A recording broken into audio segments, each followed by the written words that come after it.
Let's start with the sort of purely empirical part. And empirically, it is true that never in the history of the world have so many people increased their incomes so much over such a continuous time. In other words, we are basically talking about more than 1 billion people increasing their incomes at the rate of about 8% per year for 40 years. Like nothing similar had ever happened. If you look at the Industrial Revolution in England, of course, the rates of growth then were much, lower. They were less than 2% a year.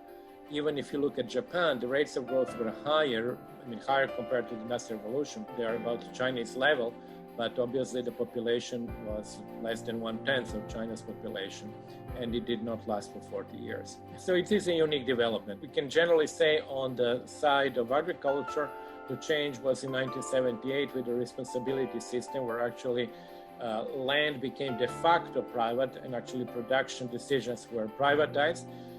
At first, everything which was above a certain quota was kept by the private individuals. Afterwards, that has changed, and basically, agricultural sector operates as if it were entirely private. Although the land is still not privately owned technically, but I don't think it's an issue. You have many parts in the West where actually the land is also owned for 99 years, but it doesn't really make any difference in the behavior of people.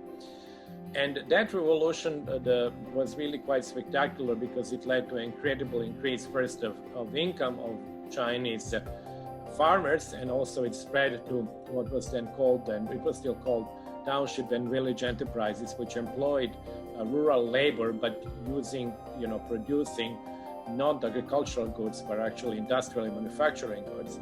And that change in 1978 all the way to the late 1980s produced also significant decline in inequality. So it was good in terms of both growth and reduction of inequality. After that, of course, the developments move into the industrial area. So we had really, starting with the late 1980s, we had changes in the urban areas. But this is simply a sort of a description.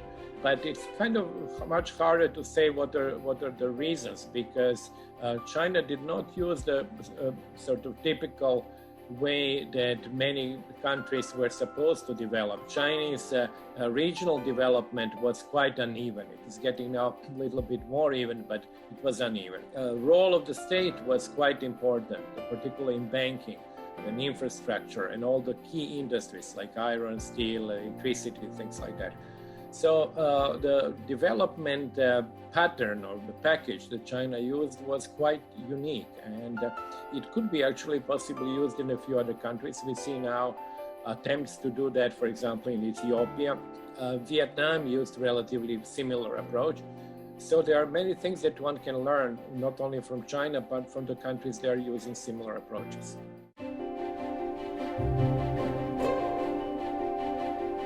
China's success in poverty alleviation is huge. We were saying that in the beginning, if you have 8% growth per annum, obviously what you do, you actually reduce poverty. So that poverty has been significantly reduced. Still, poverty does remain, particularly in the rural areas. And you see that in income distribution studies where the bottom of the Chinese distribution in rural areas is very poor by global standards. We are talking about people who are around the 20th percentile globally. The situation with urban areas obviously is better.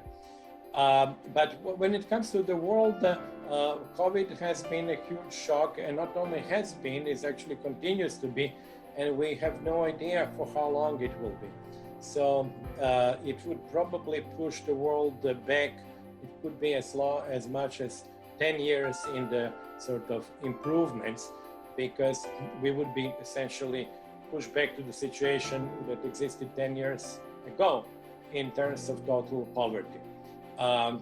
So it's a little bit like Sisyphus in a Greek myth. You kind of roll the rock on the way to the top of the mountain, and then the virus comes and rolls that rock all the way down to where you started from. So we would have, the world will have to start and do that anew. But this is not unexpected. It is the crisis has had tremendous impact on real growth and a very, very severe impact on poor people.